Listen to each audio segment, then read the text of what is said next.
Le mercato s'accélère, les rumeurs s'enflamment et les coulisses se dévoilent. Salut tout le monde et bienvenue dans cette nouvelle revue de presse. À une semaine du coup d'envoi de la Ligue des Champions 2025-26, le Paris Saint-Germain fait face à un sérieux coup dur. Ousmane Dembélé sera absent 6 semaines, tandis que Désiré Doué manquera 4 semaines de compétition, tous deux blessés lors du match Ukraine-France 0-2 vendredi dernier. Le club parisien avait pourtant alerté la Fédération française de football avant le rassemblement en transmettant des données médicales sur la charge de travail de ses joueurs et les risques potentiels de blessures. Dans un communiqué publié dimanche, le PSG a rappelé avoir fourni ces informations en amont. Interrogé lundi en conférence de presse, à la veille de France-Islande éliminatoire du Mondial 2026, Didier Deschamps a tenu à clarifier la situation. Il s'est passé ce qu'il s'est passé.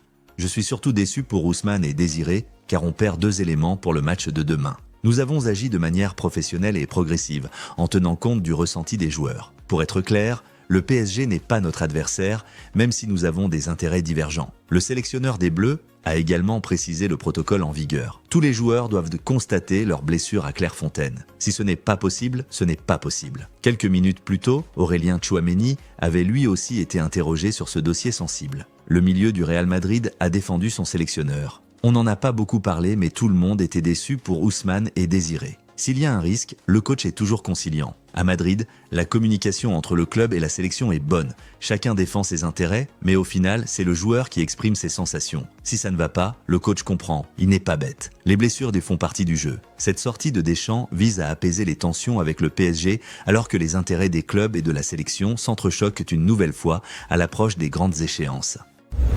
Interrogé par MC Dimanche, Kylian Mbappé est revenu sur le sujet brûlant de l'enchaînement des matchs après les blessures d'Ousmane Dembélé et Désiré Doué survenues vendredi contre l'Ukraine. Le capitaine de l'équipe de France estime que la solution ne réside pas dans une réduction du nombre de rencontres, mais dans de plages de repos plus larges, afin d'éviter un affaiblissement du niveau de jeu. Les signaux d'alarme se multiplient, les blessures s'accumulent et le football international est confronté à un calendrier toujours plus exigeant. L'équipe de France en a fait les frais en Pologne, avec la sortie de Désiré Doué à la mi-temps, suivie de celle de Dembélé, tous deux indisponibles pour plusieurs semaines. Un constat que déplorent les Bleus, mais aussi le PSG, et sur lequel Mbappé n'a pas hésité à s'exprimer. Pas le plus vocal sur ce sujet, bien moins qu'un Jules Koundé, Mbappé confie avoir toujours combattu le fait qu'on jouait beaucoup de matchs.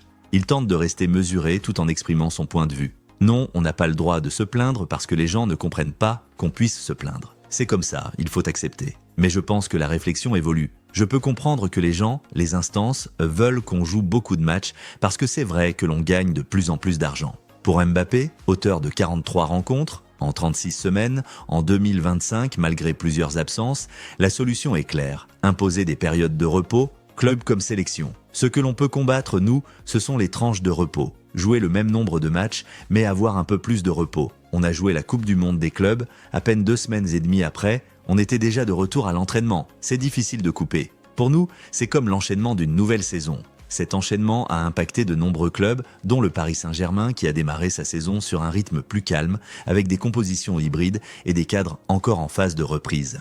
Malgré cela, Dembélé déjà sur alerte aux ischio-jambiers en Ligue 1 et Doué ont rejoint l'infirmerie alors que le PSG s'apprête à défendre son titre de champion d'Europe. Mbappé insiste sur la nécessité de mieux gérer le repos pour préserver la qualité du jeu. Ce qu'on veut, c'est avoir un peu plus de repos, un peu plus de temps pour souffler pour donner une meilleure qualité de match. Parce que je pense qu'à terme, les matchs seront de plus en plus neutres. Si cela continue de cette manière-là, peut-être que cela va se transformer dans un système comme cela se passe dans d'autres sports où certains matchs seront un peu mis de côté. Et ce n'est pas l'objectif, c'est toujours de divertir les gens, de leur donner la meilleure version de nous-mêmes et je pense que cela passe par le repos.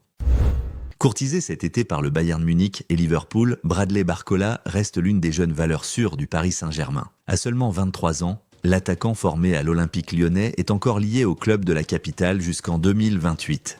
Mais le PSG ne veut prendre aucun risque et compte blinder son joueur. D'après les informations du Parisien, la direction parisienne va accélérer les discussions pour prolonger son contrat. C'est Luis Campos, conseiller sportif du club, qui mènera personnellement les négociations. L'offre porterait sur 2 années supplémentaires, ce qui pousserait l'échéance au 30 juin 2030. Arrivé l'été dernier pour 5 saisons, Barcola s'est rapidement imposé dans l'effectif de Luis Enrique. Sa progression constante et son potentiel ont convaincu le PSG de sécuriser son avenir dès maintenant.